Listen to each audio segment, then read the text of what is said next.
Alrighty. The first post this week is No Evolutions for Corporations or Nanodevices, which tells us exactly what it says in the title and why. It starts out with Eliezer saying that a psychic power would be a beneficial mutation, which it would, wouldn't it? You'd think. I would think so. Or I don't know, it might be the opposite. But anyway, let's just go with the premise. Okay. So you'd expect it to spread, right? The equations for a beneficial mutation's probability of fixation are roughly twice the fitness advantage, 6% likely for a 3% advantage, which was covered in the last several posts, I believe. Yeah. Okay. He says, mutations which are only rarely useful are extremely unlikely to spread, and it is practically impossible for complex adaptations to arise without constant use. If psychic powers really existed, we should expect to see everyone using them all the time, not because they would be so amazingly useful, but because otherwise they couldn't have evolved in the first place. Which, first of all, darn good point. Second of all, way to ruin all the fantasy movies about psychic powers ever. And third of all, I mean, I think we kind of got psychic powers. We have the ability to transmit our thoughts to other people using our voices. We have the ability to see what their internal state is like to one approximation by looking at their faces and body language and shit. It's kind of psychic powers, right? Kind of. No. Not only if you're nitpicking the premise of the phrase there. But the only thing that this isn't considering is that if psychic powers are magic, then expecting them to adhere to, like, understandable rules makes no sense, right?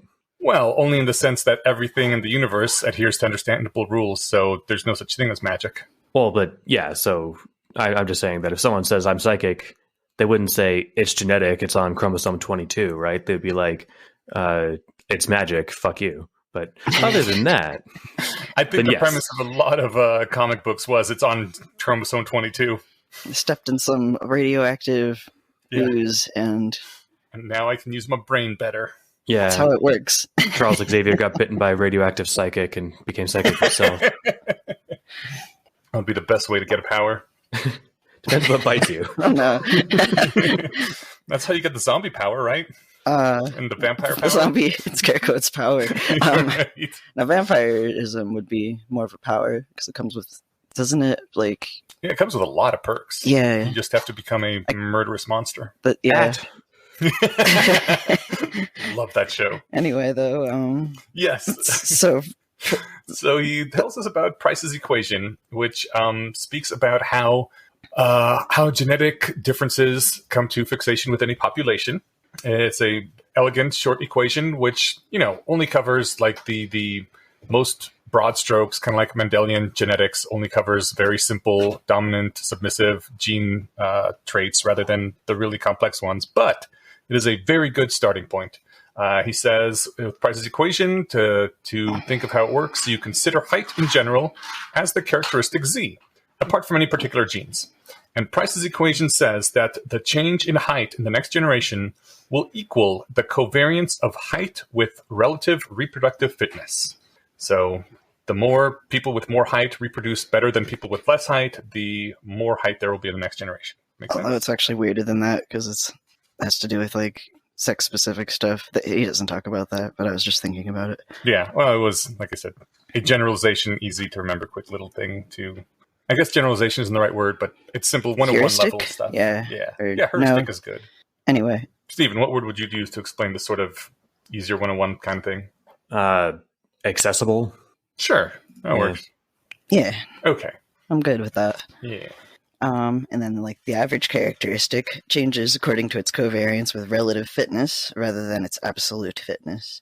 That means that if a Frodo gene saves its whole species from extinction, the average Frodo characteristic does not increase, since Frodo's act benefited all genotypes equally and did not covary with relative fitness. I like the Frodo gene concept. Yeah.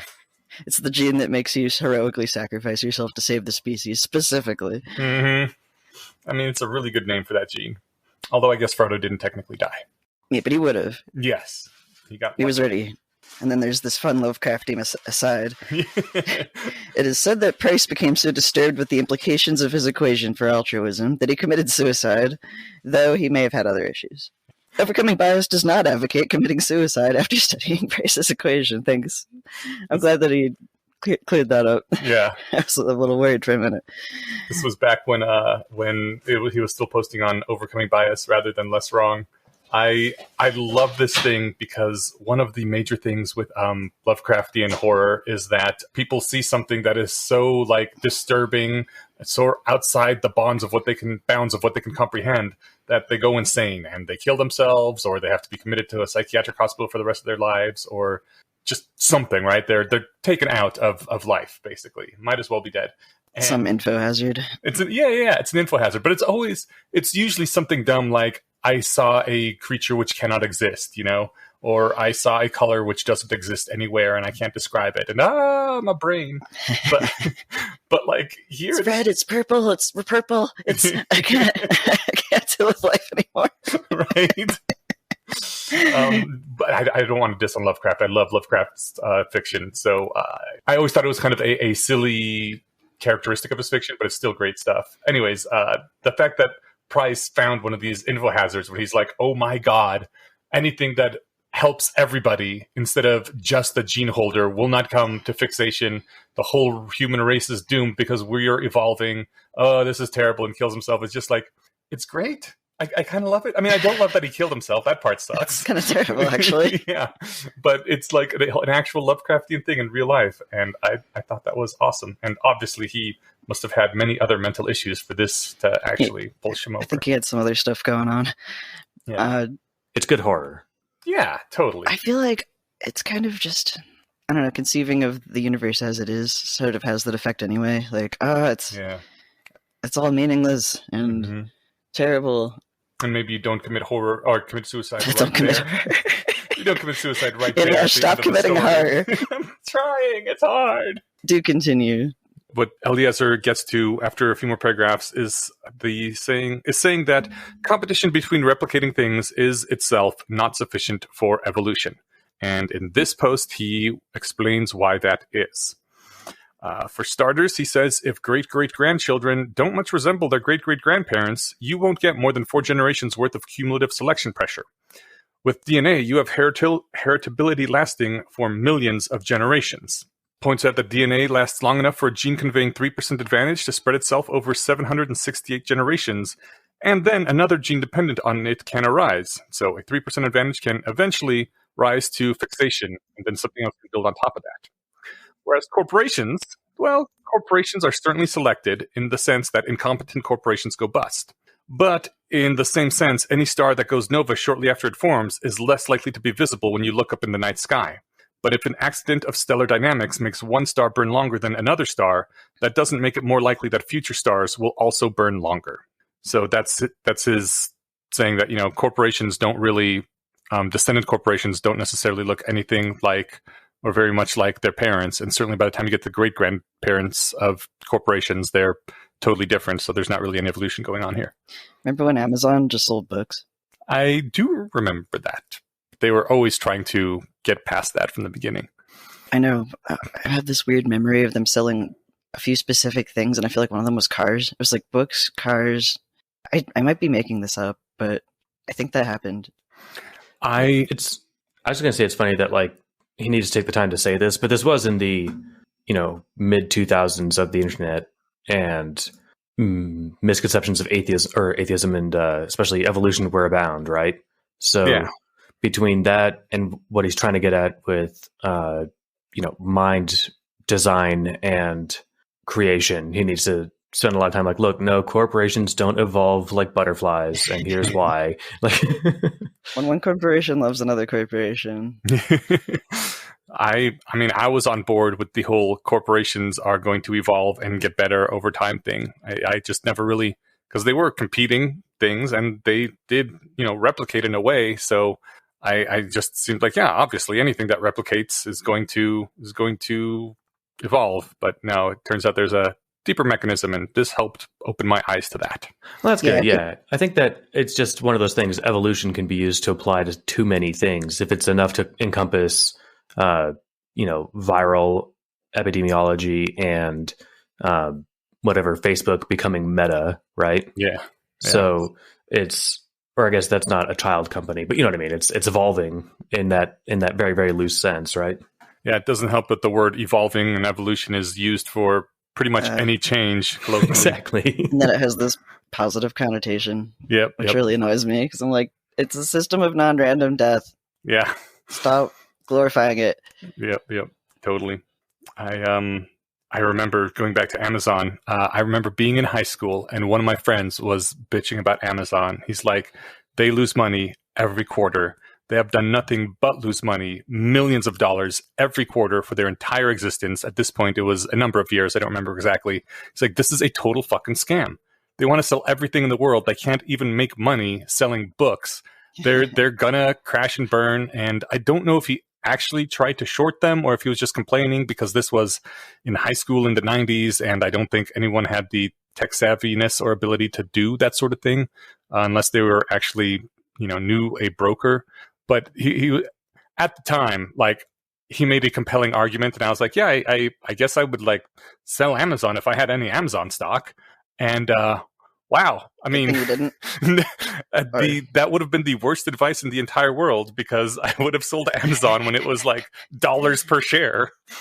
Yeah. This Bitcoin's not going anywhere. They should just dump it now. Right.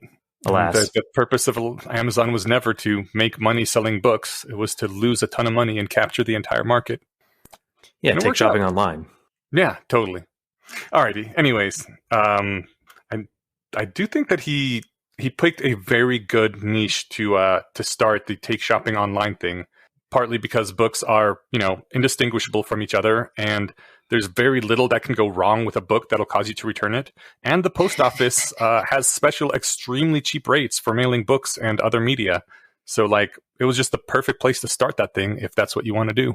That's a really good point. Yeah. Yeah, I mean, you could read the dust jacket on the website just like you'd read it at the bookstore. Mm-hmm. And you know what you're getting. Yeah. There's no issues of quality or whatever. Like, it was perfect if you want to learn and make all the mistakes while losing as little money as possible and have your best case product to try it with. It's books. This is kind of where I'm going to I could already hear the mob sharpening their pitchforks, but Bezos is a genius. Oh, yeah. Like, how dare you? Compliment. That doesn't necessarily mean he's good, just that he's a genius. Yeah. He's an evil genius. Smart guy. Kind of looks like an evil genius. Too. He does. Yeah. He does look like an evil genius. He should be. All he needs is a scar over his eye. Right, like fighting Batman in a mech suit. Yes. His mech suit's not going to be ready until 2023. Wait, didn't he have one? There was definitely a video where I think he had some kind of power suit that he was testing, and definitely people were memeing it. That's the coolest thing I've ever heard, if true. Yep. I have pictures of just Jeff Bezos in a giant robot. Fucking fantastic. It even looks like a mech from MechWarrior. It's got the glass cabin and the arms, and wow, that's perfect. All right, I'm on this. Are you shitting me? This looks like a game show. Wow. Right? This is fantastic. I don't remember what the context of it was. But it's hanging from wires. Does it work? You know what? This isn't that podcast. We will have to find out. Yes. Yeah. But if someone starts punching through buildings wearing a, Power Ranger Megazord thing, it's probably Jeff Bezos. Exactly. And the building he's punching through is probably some regulatory agency that's pissed him off. Alrighty, so moving forward, though, he goes from corporations to nanotech. Advanced nanotech, the artificial sort, not biology, should be able to copy itself with digital fidelity through thousands of generations. Unfortunately, they have the opposite problem of corporations. There's not enough change. Only a small number of generations will pass before they hit the resource wall. Limited resources are not a sufficient condition for evolution. You need the frequent iterated death of a substantial fraction of the problem to free up resources. He says it's possible that less than one full generation might pass between when the goo ate the earth and when the sun died, just because there will be, so little change in the DNA through errors or anything as they replicate and as they fail to continue replicating because there's no more resources because they've all ate them up and no one's dying. Like I said, evolution is a system of non-random death. Yeah. So, again, another bummer because nanoparticles evolving has been nano machines evolving has been the basis of many a sci-fi book, which is great. I wouldn't want them to evolve. Not in real life. It makes a good book. Yeah, yes. It probably makes a great book, but just like in real life, no, I want it to do exactly what I thought it was going to do when I made it, right? Yeah. I don't want it to be like, oh, wait, look, a quirk. And now instead of just using this matter to do the thing, I'm also going to use this adjacent matter. But that adjacent matter is my brain, and I don't want it to do that. So. Yeah. I want to get my brain in its skull. not as paper clips, please. Yes. I thought it was interesting that one of the things Eliezer seemed to be mourning in this post was that such a nano swarm, I guess, wouldn't evolve into anything interesting. Like, if it was created and if it did eat the Earth, at least there's the hope that, well, maybe they'll evolve into something interesting and cool, like humans evolved eventually from just replicating RNA strands. But he's like, no, there will not ever be anything cool from these things. They will just continue to be mindless bots that replicate themselves because they can't evolve into anything interesting and fun. They will always just be this gray goo that makes more gray goo, and that's sad and depressing, less I. Sounds like a very sad shower thought. Yeah. Man, it's a shame that nanobots are never going to consume the Earth and then become a big cool dragon. Right? It's like definitely. I mean, that would be the silver lining if they did consume the Earth, yeah. But no silver lining for nanobots.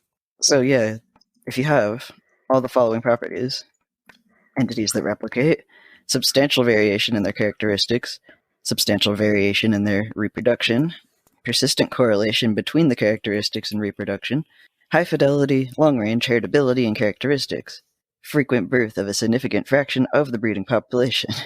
And all this remains true through many Wow.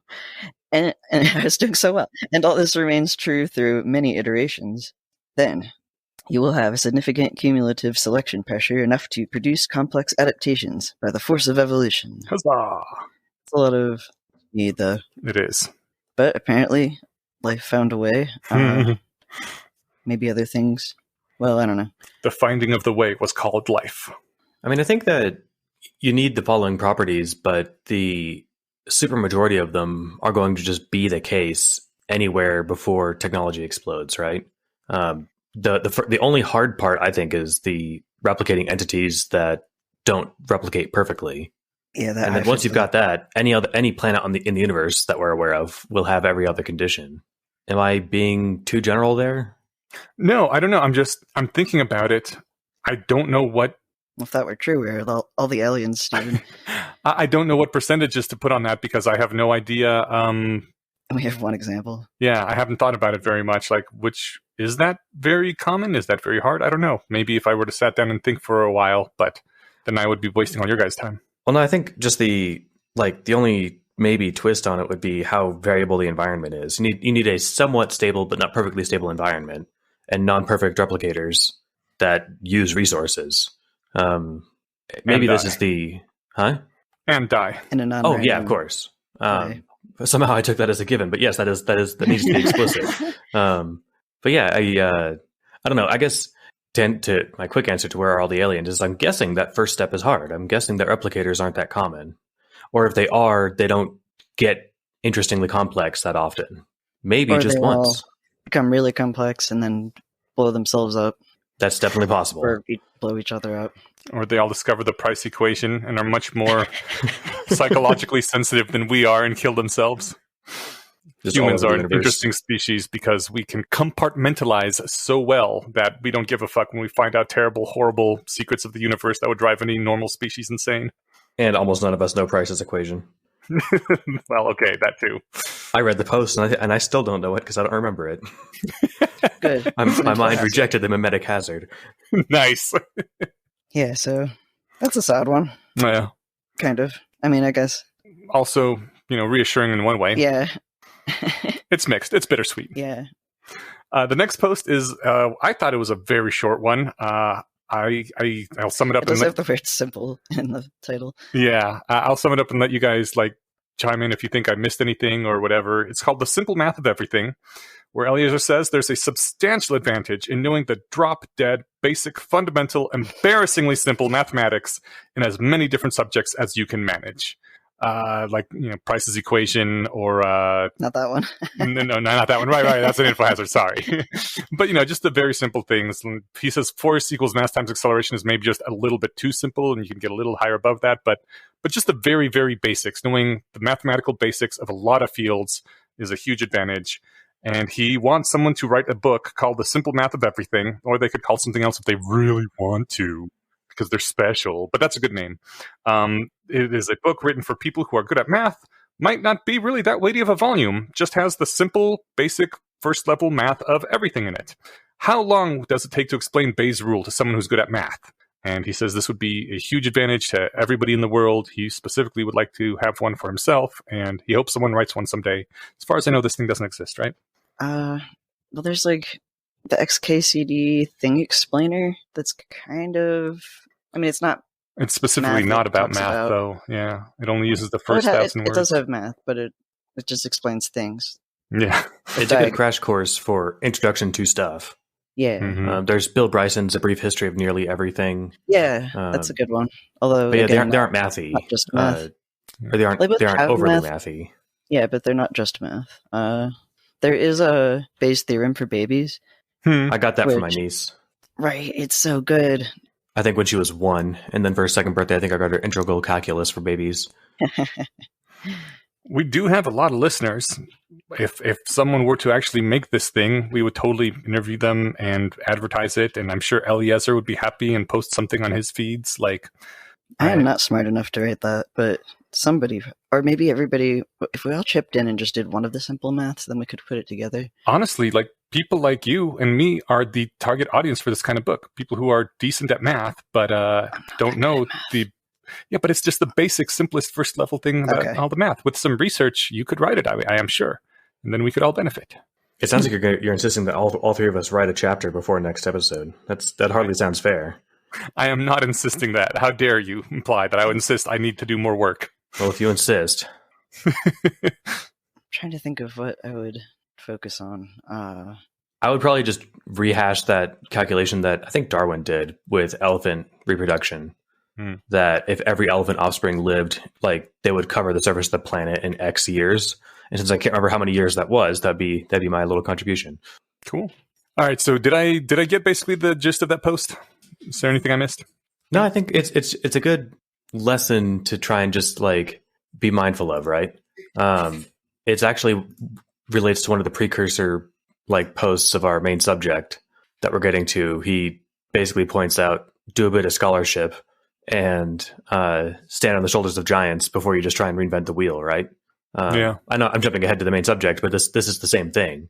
And I guess this Eliezer's point is a little more general in that Luke in the main post is talking about if you're looking to get better at a particular subject, look at that field of research already. Eliezer is kind of just saying, why don't you just get a grasp on everything you can first? And easy. Yeah. Honestly, it's younger Stephen would have been way more energetic or had the energy and enthusiasm to do this, I think. But I love the idea and I should get off my ass and do it. Yeah. I'm just like, I'm not going to do this. I know the feeling and I know exactly why that feeling is what it is. And we will get to it when we get to the main topic. A good segue, but yeah. We got one more sequence. Yes, we do. I would say that if such a book were written, you could probably do just a single page per equation. Because again, it's just these simple things of each one. Just want a quick summary of what it does and what it actually is. Like maybe the equation could be right at the top, just below the chapter heading, the page heading, and then the equation, and then a quick explanation of what it is and how it applies. Because it's got to be simple, right? I want it to exist, and I realize that we're sort of assuming that it doesn't exist.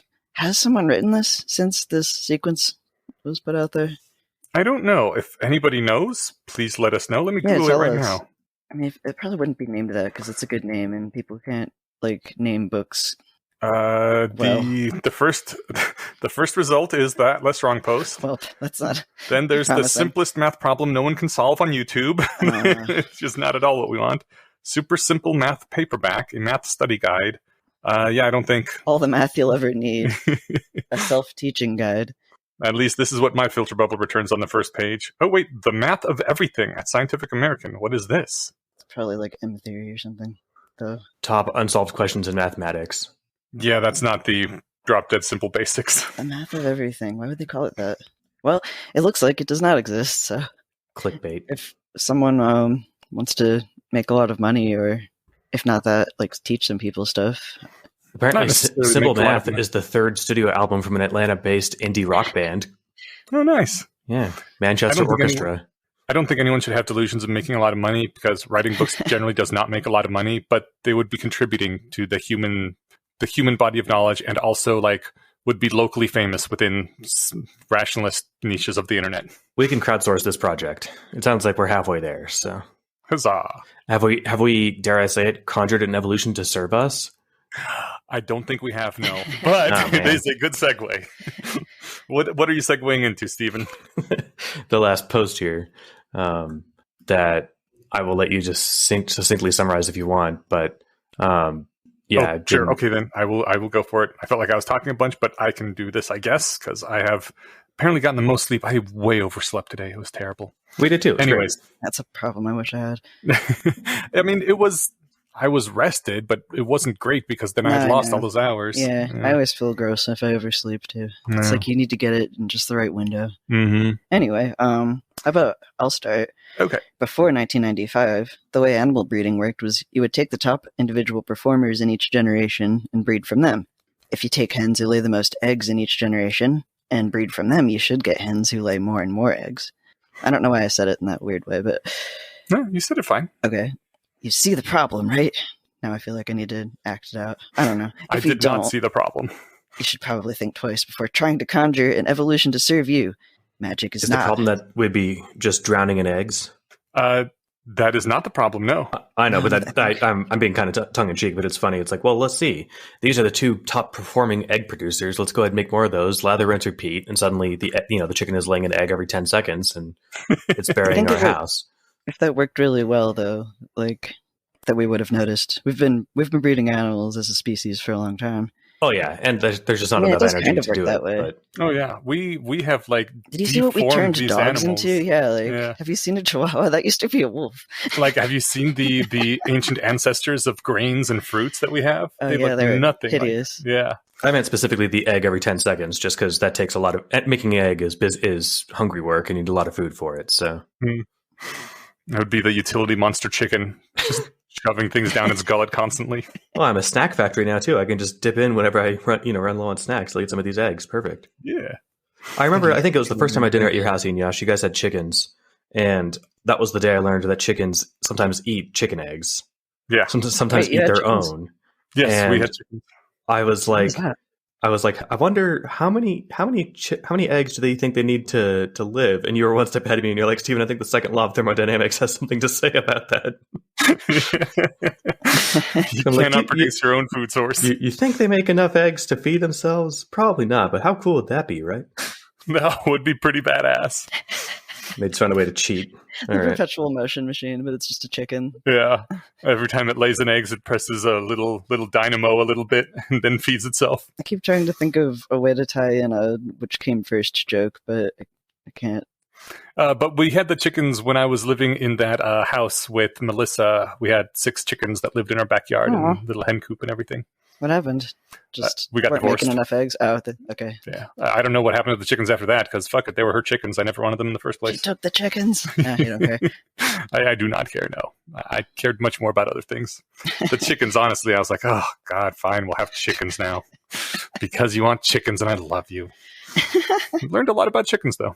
Yeah, like what? Like they're dumb as shit. I knew you were going to use those exact words. Steven's heard this story. This is the first time hearing this. Well, I don't know why. But imagine Farmer Aniash. And that's not usually your vernacular either. I just knew that you were going to say they're dumb as shit. I hate chickens. They see like a spot on the ground that they think it's a bug. They'll peck at it, right? It's not a bug. It's a spot on the concrete because it had concrete patio. It'll look away, then it'll look back and be like, ooh, a spot on the ground, it's a bug, and peck at it again. It'll keep fucking doing that like an idiot chicken. Just starves to death. Yeah, they do have different personalities. Some of them are more aggressive. Some of them are more like, I want to brood in my brooding area on top of these eggs. And even if there's no eggs, I'm going to brood here. But that was really cool. I like that one. I would have liked to call that one Angel after David Boreanaz's character. They really like taking dust baths. That's how they get clean. I learned that they get clean by rolling in the dirt. Yeah, dust though, not dirt. I know. That they actually clipping wings just means cutting off their longest feathers. It doesn't mean actually hurting them in any way.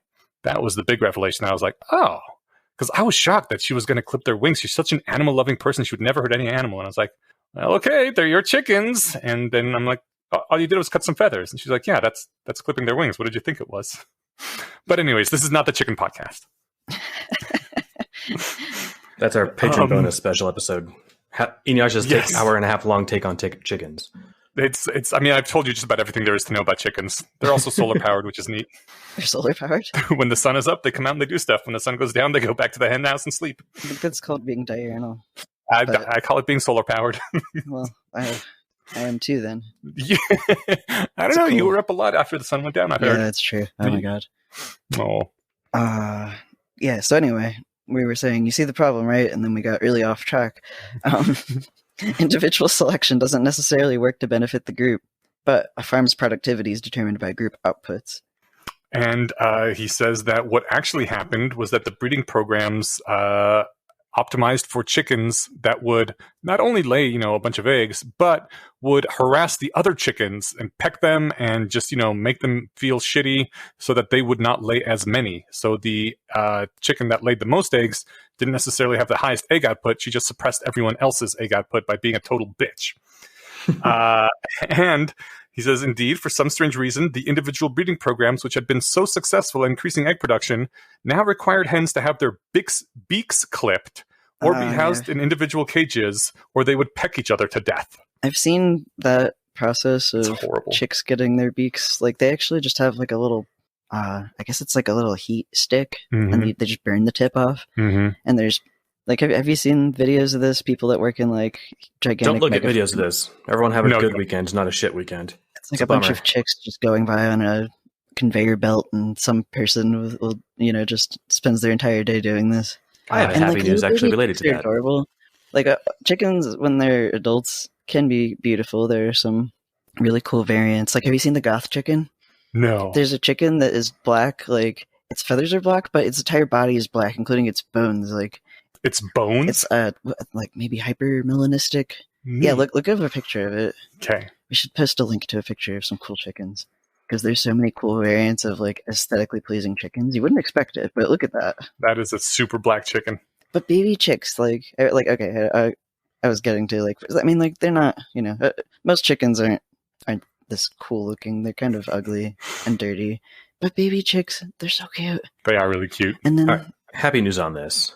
Yes. Because this is a depressing subject. I think I read this like 10 years ago, which means it's probably happened by now. I'll have to check.